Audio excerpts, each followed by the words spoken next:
Hey there friends, Dana here, otherwise known as Dana Spirit Butterfly.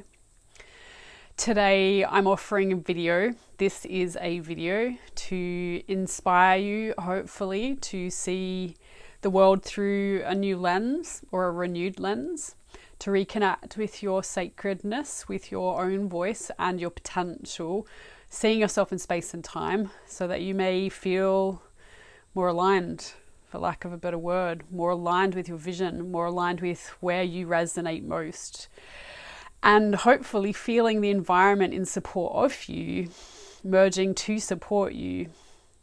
And so as I speak, of course, this video is channeled, meaning that I'm not here alone. I'm here also with spirit. We're also going to talk about the moon cycles because we've been working with me and my spirit nexus, connection, communication team. We've been working with moon cycles for me so that I could get better understanding our cyclic nature and recognize the power of this force, this lunar force, and how it influences us. But it also helps us to return more closely aligned with the world. And when I use the term the world, I'm not talking about the construct or the illusion of the human world, which only puts us humans at the head of the food chain. It only puts us as the controlling aspects of this planet. Because there are a lot of people on this planet that see the world that way, that see it as a hierarchical institution where power equals money and money equals influence. And it can too, also, of course, there is absolutely influence in money. But there's so much more. There's so much more in relationship that can be achieved, that can be surrendered to, that can be revealed to you if you have the courage to stand present on your own 2 feet in full acknowledgement of who you are. And when I say that, I know that as I say who they are, who you are, that some of you have these strong visions of identity and of ego. And I want to ask you, invite you if you'd like to just acknowledge those aspects of selves, those belief systems about who you are and who others are and what this illusion idea is of ego. And just acknowledge that it is true that every person on this earth has a sense of self, should have a sense of self, because a sense of self helps us to understand our intrinsic nature and our power, and how our power acts out in our relationships. It acts out in the way we act in relation to things. And my personal focus for 2024, because I don't know about you, but every year I get a focus, it's about finding harmony in some form of balance. And, you know, often Spirit was talking to me specifically over the last few years about this idea of right relationship and being in right relationship to things. And that can be a really difficult conversation when you look at our collective narratives, particularly when we look at the collective feminine and masculine dialogues, those that say that, you know, a man's supposed to do X, Y, and Z in order to be considered a man, and a woman is only a woman if she meets these criterias and looks like Beyonce, right? Or whatever it is the model of today is. We want you to understand that these are all illusions. These are all energy influences, just like the moon cycle is, just like the household that you choose to live in, just like the geographical location that you've decided is now your home, or maybe you don't feel at home there. It doesn't matter, but what matters is that you have some cognitive awareness that identity and ego talks mostly about presence, your ability to be present, and your ability to be present in action, present in reference and relationship to things. And from there, it's a dialogue. From there, it's an ongoing dialogue, a part of which belongs to your past, a part of which belongs to an illusory future, something that maybe you're trying to predict, or perhaps some psychic once told you that you're going to meet a man in December and it didn't happen, and now you're like catastrophizing about the future. Right. It happens, right? It happens. The psychic landscape is poorly misunderstood by pretty much everybody. The irony is that we're all psychic, but these types of dialogues, they're important to be able to find your voice. Actually is a form of, is the way that we come to belong. And when you feel like you don't belong, nearly always it talks about a lack of self or a loss of self or a longing for something more than what you are. And so Spirit just gave me the term. Presence is power. Being able to be present with all that you are and to be able to listen to your dialogue is power. And this is where we hope we inspire you to move forwards as we offer a series of videos like we have every year across the 2024 landscape. So with this particular one, of course, because I align with what we call the Sacred Feminine Rising, Sacred Feminine Risen even, because she's actually here. But it is a dialogue that sits quite nicely with the idea of a moon cycle. Partially because of the associations that the lunar frequency, the moon, has with women and has across generations. We have strong traditions of seeing lunar cycles as being feminine in nature. Partially because there's also an association with feminine language and the emotional landscape. And also what I call the hidden, some might call the mystery, but the things that we don't know and the shadowlands, the aspects of us that maybe we're scared of, maybe we're intimidated by, maybe we're fearful of, but basically what it adheres to is this idea that there's a whole lot of stuff that goes on outside of our ability to perceive. And when we have a practice that allows us to align with some action that repeats over and over, like a moon cycle, often it can anchor in a certain remembering, a certain awareness, a certain intelligence that will show you a lot about life and the world. And if you're more curious about how to navigate your way through that, I have recently opened up a Patreon account. I have a website, of course, which I'll tell you about at the end of the video probably, but my Patreon account is under Dana Spirit Butterfly. Some of that is free materials to help you to reconnect with some of this stuff, and there are also a couple of spaces there for individuals who want a little bit more of a guided practice to anchor their intention this year, or just now will do, to reconnecting with what I call the sacred well. Which the sacred well is really an intelligence form that we all have that connects us to and through all things. And when you do activate that connection, because for many of you, you will need to do something active to activate that, to re-establish that dialogue, to find the flow of energy there. When you do that, you'll start to feel more settled and balanced in your own system, and you'll be more easily able to recognize your own dialogue as opposed to others. Of course, I'm reminded that it also may bring you into collective field consciousness that may be just not the social media landscape, but beyond that. And to learn more about that, I offer psychic training one-on-one and in group format, because it's really helpful to understand how these energy systems impact you and work their way through your experiencing of life or your embodiment of life. And I know there's a lot of people who talk about embodiment practices, and this is a pathway to that. This is a pathway to move that energy in and through you in direct, deliberate dialogue, so that then you can access the stuff that's maybe floating around in the background, needing your attention, needing some process to reclaim that as technology or as supportive power. Power for you means power for all of us, just so you know. So this moon cycle, it starts here in Australia. Of course, I need to delineate that because I am recording this from Australia. And before I go much further, I just want to acknowledge that today I record this video on Bundjalung land. And I pay my respects to the elders past, present and emerging, recognising that sovereignty was never ceded, and that I'm an Anglo-Celtic Dutch Australian woman, born in Ghana country, 6th generation Australian born.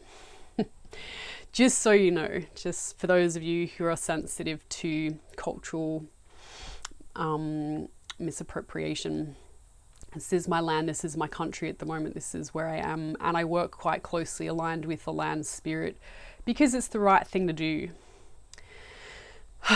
So the moon cycle, the 11th of January is a Capricorn new moon. It apexes at around 10:50 p.m. on the 11th of sorry, I think I said June, the 11th of January, which is 111 for those of you who are numerological buffs. And that is a new moon, which is typically good for beginning new things.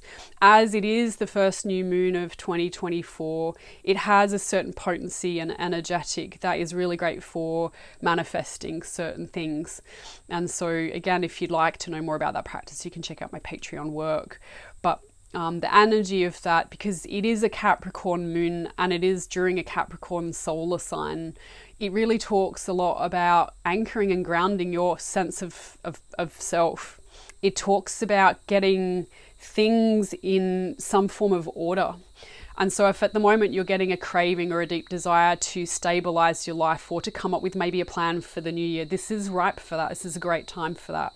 And between now and when the full moon is, which if I can read my notes, is on the 26th of January, it's a new moon in Leo, a full moon in Leo, which if you're a Leo star sign will have some significance for you, because this is how that energy often dances. But the full moon in Leo, it should be an awakening for a lot of individuals. Leo, of course, being a very independent sign, a very outgoing sign, a sign who really epitomizes an innate leadership. And innate leadership can be a bit difficult for some people, particularly if they started expressing themselves intelligently early. When you do that, say in high school, and other people don't fully get you, it can leave you with a certain legacy of trauma, certain legacy of fear of actually stepping in your full voice. So we let that be there just for now, so that you can understand that there may be some, in the passage of seeking that stability and getting a plan ahead and making things so that you feel a little bit more grounded and stable in your space, you may find that senses of needing to belong and needing to know where you belong are amplified. And this is normal in this energetic environment. It doesn't mean that you have to fix it all right now, but it's an opportunity. We dance with these as an opportunity. And so if some of these dialogues are things that you're already starting to move with and understand and grow, it's just talking about how connected you are. It's just talking about how your energetics are already starting to flow in this direction, along with most of us on some subtle level. And I emphasize the subtle, because a lot of these energetics, they are felt subtly, but they usually sit underneath all things, and therefore their impact can be quite potent for people, particularly if you're trying to do something in the opposite direction against that subtle wave of energy.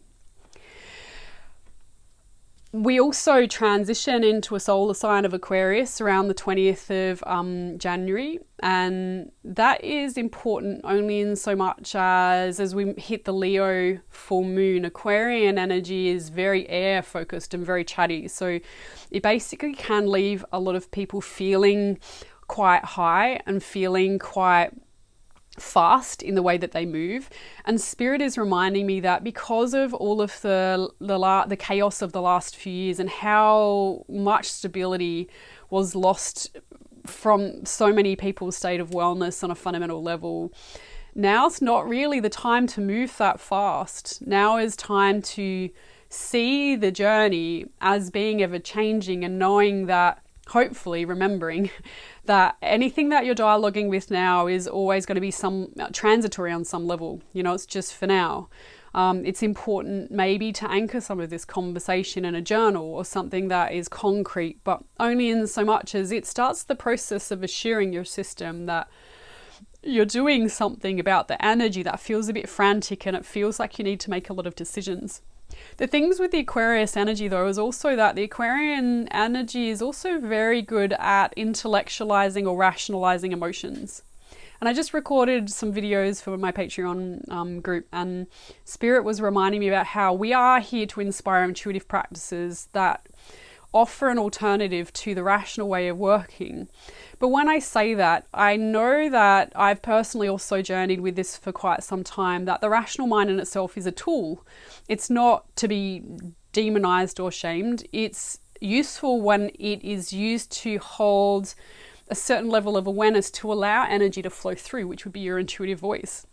Intuitive voicing is something that happens in an enlivened sense, which means that when you're expressing it, it expresses in the moment as it shows up, which it should do, but it's not always in an enduring sense. It might just be what you're communicating now. And so regular practices are the things that show you your true dialogue, rather than being prone to being thrown around so much by the air frequency, by the energy of the Aquarius overthinking.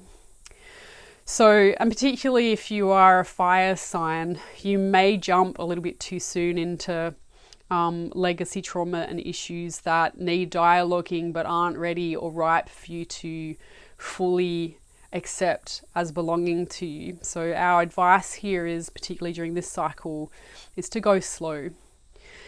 As I say that, I'm reminded that, you know, we often talk about the New Year's, looking at the Gregorian calendar, that, you know, the 31st of December is like the end of 2023 and the beginning is the 1st of January.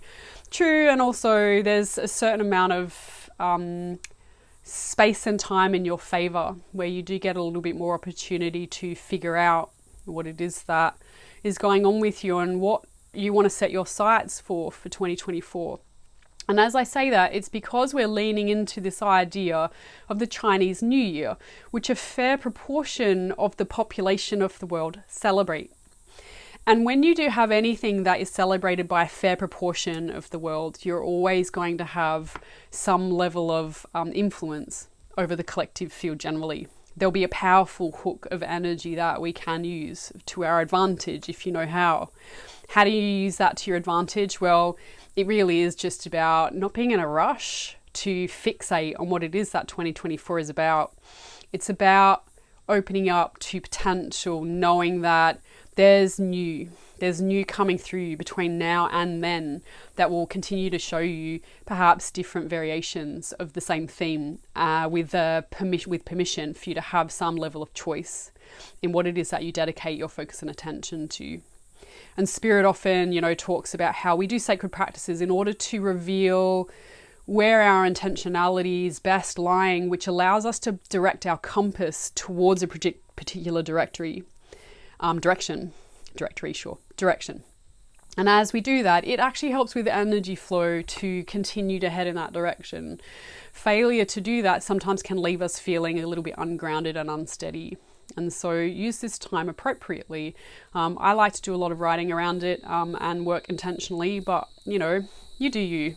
Your voice, your power, your potential, self-knowledge is important, and we all need to get better at that.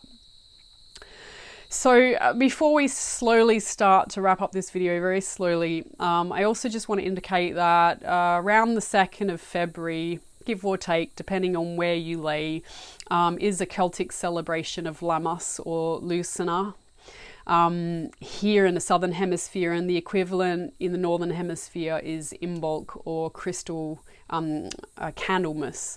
Some people call it the Feast of St. Bridget's or St. Bridget's Day. We mention this because it's another opportunity to just anchor yourself a little bit more closer to the technology that belongs to the land. A lot of these celebrations and traditions actually work on the seasonal calendar, and they can help us to cultivate an attitude of gratitude towards life that is here, so that we're not in such a hurry to run away from the available resource that is present here and now. And so I'll be recording some more things and offering it to my Patreon community if that interests you around that, and practices to do around that. But I suspect that I will do another video. Oh no, I won't do another video before then. But what I will offer you is that if you're a woman and you're interested in starting the process or continuing the process of deepening in your intuition landscape and starting to bring some of that beautiful, rich, emotional landscape forwards so that it supports you rather than deteriorates your sense of well-being, which is often what happens when we deny the value of emotional landscape and embodiment, true embodiment, not just the wild women stuff, which is useful. It's just not everything. I'm offering a 5-week rose initiation journey that is just for women for now. Sorry guys, I may open some of it up to men at some point, but for now I really do want to focus on making sure that we anchor and ground the technology for the women who have spent centuries undermined and not able to voice themselves in safe ways. We know that when a woman is able to find her voice and to feel stable and present with her own reality, she makes a much better lover. She makes a much better parent. She makes a much better contributor to the world. She certainly feels more safe and well in her body and her system, and she's less likely to get upset and triggered by some of the extraneous noise that we've got so much of at the moment. So the 29th of January is when I will initiate that group. And so if that's interesting to you, please check out my website, www.danaspiritbutterfly.com, or you can find me on Facebook, or I'm also on Instagram. I don't post a lot there. And of course, please check out my Patreon community. If you're lucky, you might be able to catch the end of the Becoming program that I ran at the end of 2023 for 24. So with that, many blessings, love, peace, roses, perspective. I wish you great perspective for the next moon cycle. May you find what you're looking for, or may what you're looking for find you. All right, I'm Dana Spirit Butterfly. There is a cricket on my window, just to let you know, because it's awesome. Spirit sign. It just jumped off, so I'm going to jump off. All right, much love. See you soon. Bye, guys.